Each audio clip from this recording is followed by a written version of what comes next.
আসসালামু আলাইকুম বন্ধুরা, দেখো আজকে আমি হাজির হয়েছি নতুন একটা রেসিপি নিয়ে।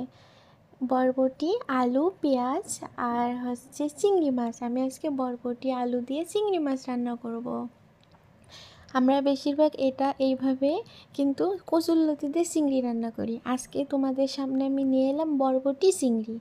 দেখো বন্ধুরা, প্রথমে আমি কড়াইয়ে তেল গরম করে হালকা জিরা দিয়ে এর ভিতরে আমি পেঁয়াজ কুচি দিয়ে নিলাম। পেঁয়াজটা একদমই যখন একটু হালকা ভেজে ভেজে আসবে, একটু ব্রাউন ব্রাউন কালার, তখন আমি এর ভিতরে সরিষা বাটা দিয়ে দেবো।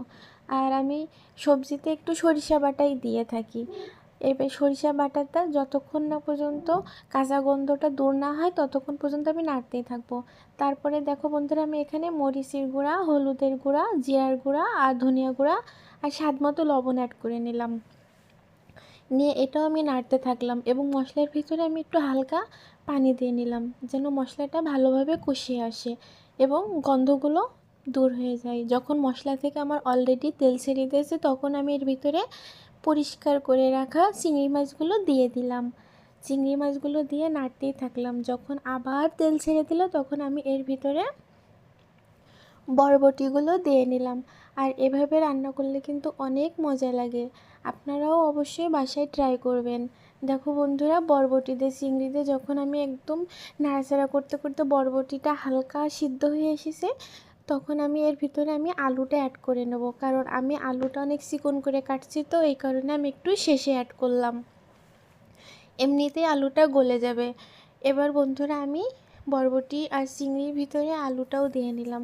আপনারা অবশ্যই আপনাদের তরকারি পরিমাণ মতো মশলা অ্যাড করে নেবেন। এবার আমি আলুটা দিয়ে আর বরবটিটা দিয়ে একটু নাড়াচাড়া করে একটু ঢাকনা দিয়ে ঢেকে দিলাম। ঢাকনা দিয়ে ঢেকে দেওয়ার কারণে আমার সবজিটা আলুটা অনেক সিদ্ধ হয়ে আসবে মাশাল্লাহ। তারপর আমি দেখো বন্ধুরা একটু পানি দিয়ে নিলাম। এই পানিতে আমার রান্না কমপ্লিট হয়ে যাবে। তারপরে এটা আবার ঢাকনা দিয়ে ঢেকে দিলাম। আর বন্ধুরা, এভাবে অবশ্যই আপনারা বাসায় ট্রাই করবেন। বেশি সময় লাগে না, কিন্তু খাইতে অনেক সুস্বাদু। তারপর হওয়ার আগ মুহূর্তে আমি বরবটিতে ধনিয়া পাতা অ্যাড করে নেব।